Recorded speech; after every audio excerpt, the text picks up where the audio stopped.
Finally, only took 2 minutes for the system to work. Anyway, good day, everybody. This is Paul with the Swiss Gold Global Network Marketing Series Insider number 196 on a beautiful morning here in Phoenix, Arizona. December 2nd is today. Oh my gosh. Yep, December 2nd, Wednesday, website Wednesday. Although, you know, we do tout website Wednesday as the day that we talk about the website and Swiss Gold Global, but realistically, it's all about talking about Swiss Gold Global. Wednesday is all about us introducing, you know, what our vehicle is, which is Swiss Gold Global, and different aspects of the system. So it can be a lot of various things. We don't always look at specifically at the website, and today I don't think is going to be one of those days because number one, I'm on the road, and number two, John's a little under the weather. So why don't you say hey to the crowd anyway there, Mr. John? Hey, how's everyone doing on this fine website Wisdom Wednesday? Welcome to the Hangout. I'm going to apologize in advance. My brain feels more like a scrambled egg than a brain this morning. When you have kids, sometimes they bring home a lot of germs from their daily travels of sticking their hands in dirt and putting them directly in their mouths or something. I don't know. So as Paul said, I'm a little under the weather. I'm going to contribute the best I can. Paul knows what's going on. So if you suddenly see me get up and run away from the screen, Paul, you know what I'm intending to do. That's actually pretty funny. But you know what?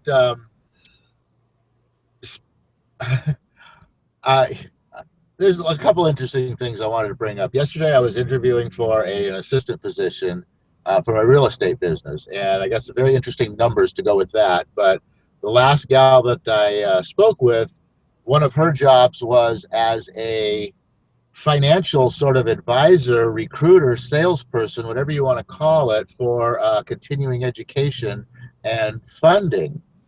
And here John's talking about the little monsters going to school. And, you know, I don't know. I'm kind of disgusted with the educational system in this country these days. And it starts with, you know, right there, sending all the kids to one location so they can congregate in a bunch of disease there. You know, I mean, it's like walking into a hospital when you go to a school these days. There's more disease flying around in the school than there is in the hospital. You know, you go in there, you know you're going to walk out sick. And it's because of society today, and the force for education is so powerful. And like what she was talking about with her job that she had there was to, you know, basically sell people on financing that they really can't afford. That was her job. You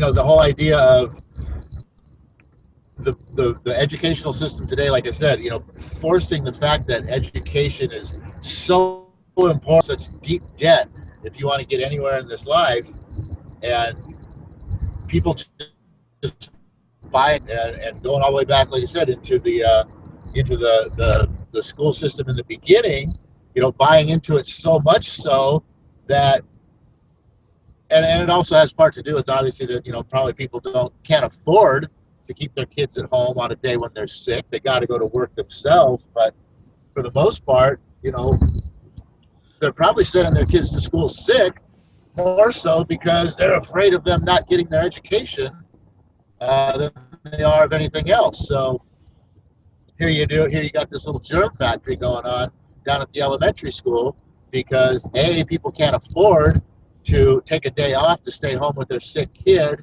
and number two, our mindset is so powerfully focused on the fact of how important this ridiculously worthless education is that we're getting, that will send our kids to school sick to go, you know, infect all the other kids at home and infect their parents so that then they can take it to work and infect everybody around them. And it's just a big old cycle of productivity depletion. So all the more reason why you should, start your own home-based business and and be able to stay home and homeschool your kids into, an education that is worthy of their future, opposed to just shoving a bunch of information into their brains that they're never going to freaking use.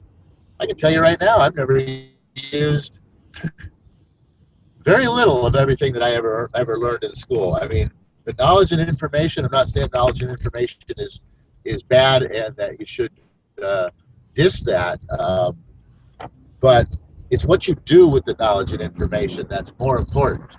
And with that, that's where the education system, which is why I'm kind of disgusted with it, that's where the education system falls short, in the fact that they don't teach you what to do with the knowledge and information they're giving you. And I don't think they present it properly either. I mean, there's definitely good stuff there. Knowledge and education is important. I'm not saying that's the problem. The problem is how it's delivered, what you're educated to do with it.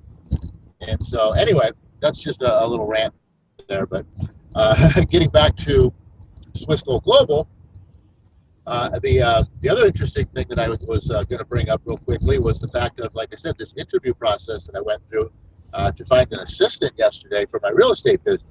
Just some very interesting numbers here. I had 27 people apply for the position.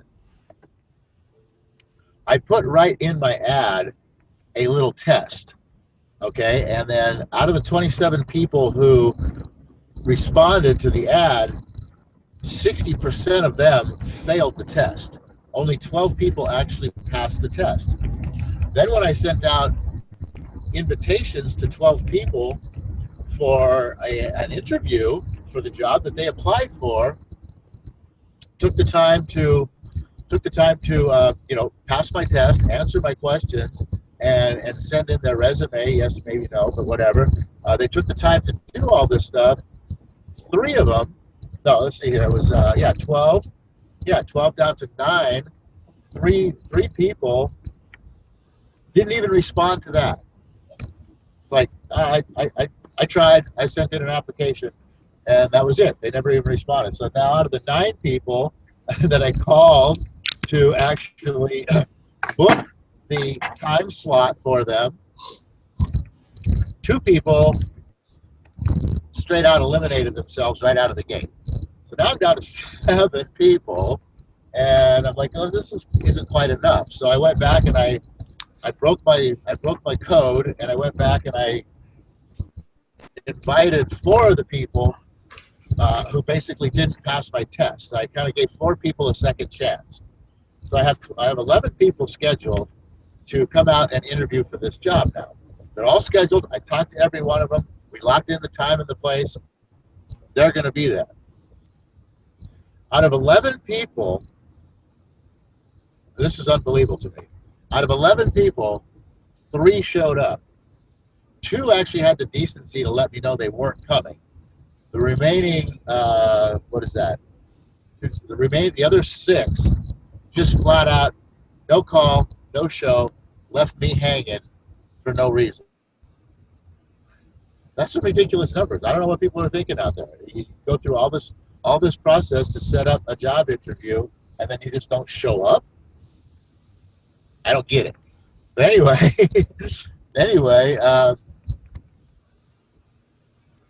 I mean, the job interview process is tough. Getting a job is tough. One of the applicants that did show up, has had a hard time getting a job. Been on a lot of interviews and just not getting a job, and is in a position where it's putting a real squeeze on, and they need to get something going here really quickly. Unfortunately, I had another candidate that blew her out of the water as far as I think skills and qualities that they bring to the table, that I had to offer her the position first. I hope she takes it, but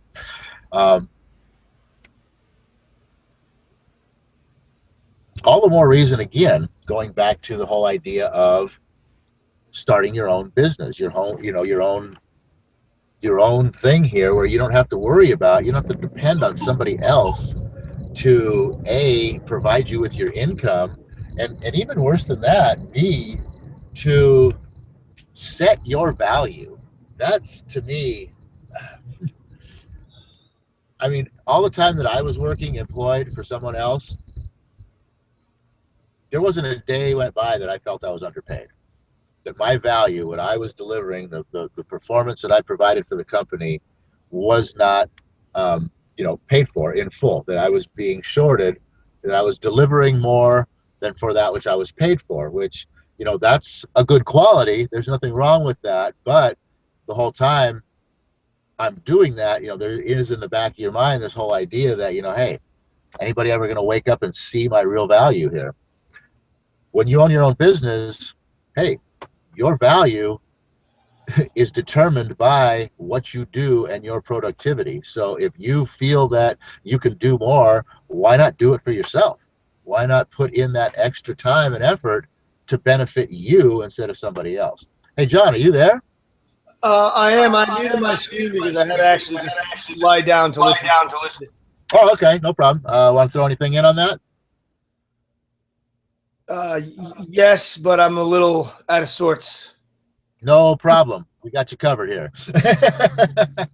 Just thought I'd give you the opportunity.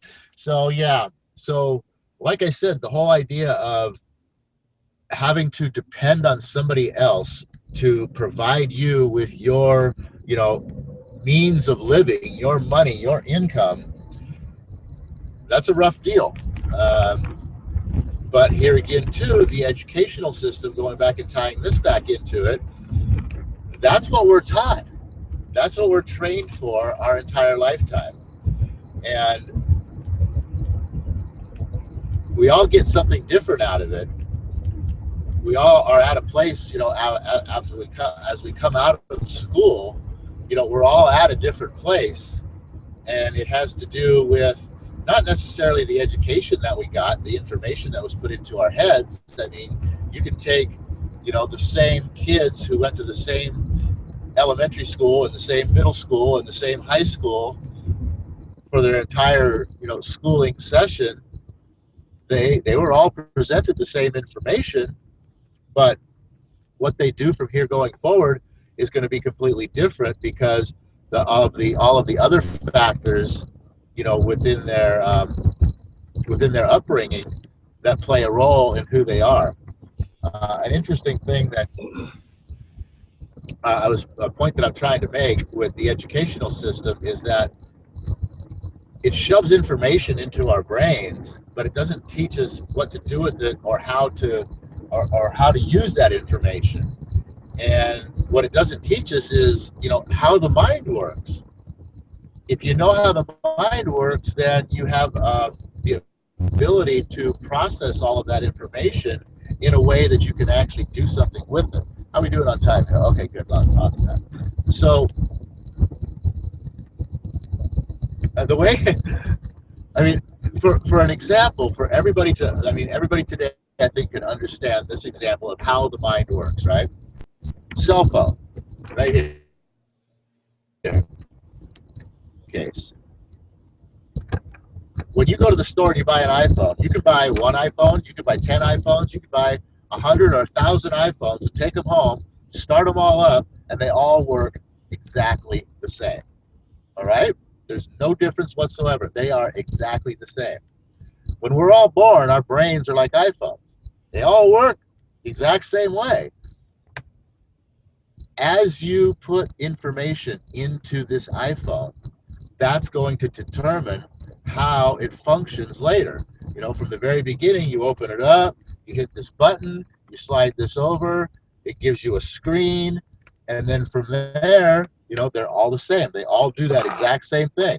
Our minds, the very basics of our minds do the exact same thing, but then immediately, the first thing you do with this is now you have to punch in a code, and everybody's going to put in a different code. Sure, some are going to be the same, but there's a lot of different ones. So it's already changing. Then the next thing you do is you start entering your contacts in. Well, nobody's going to enter all the same contacts in. So now they're all becoming unique and different. in different ways. And it's all because of what's being put into it. And that's the same thing with your mind. Okay. They're all the same. They all operate the same way. And how where you end up, what you become, who you are, your level of success. I mean, everything all about it. It all comes down to what you put into your brain.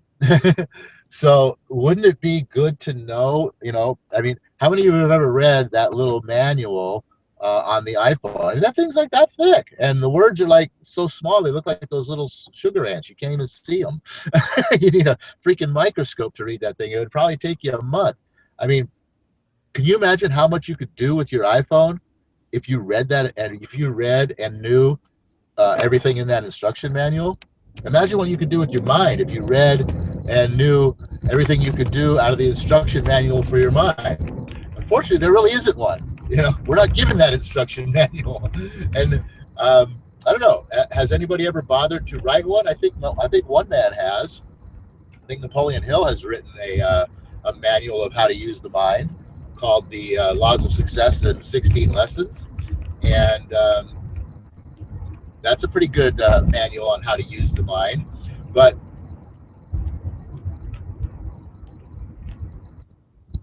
going back now to owning your own business, it takes a unique individual, not so unique. I mean, a lot of people are doing it, but it takes a unique set of standards within yourself to allow you to step out of your comfort zone, take a chance, and do something, risk what you have, and to potentially improve what you have, you know,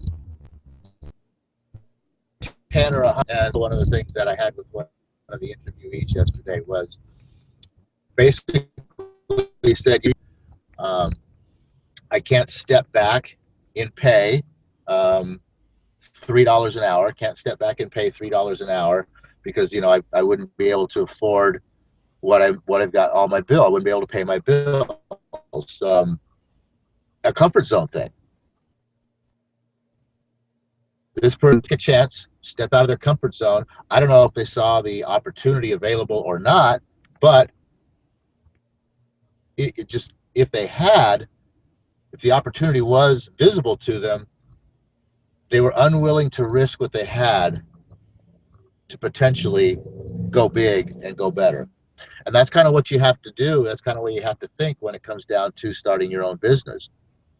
So when it comes to, whether it be network marketing or whatever it is, you've got to throw caution to the wind and just go for it and believe in yourself that you can do it. And that's pretty much the bottom line. So we're at 20 minutes already. Great.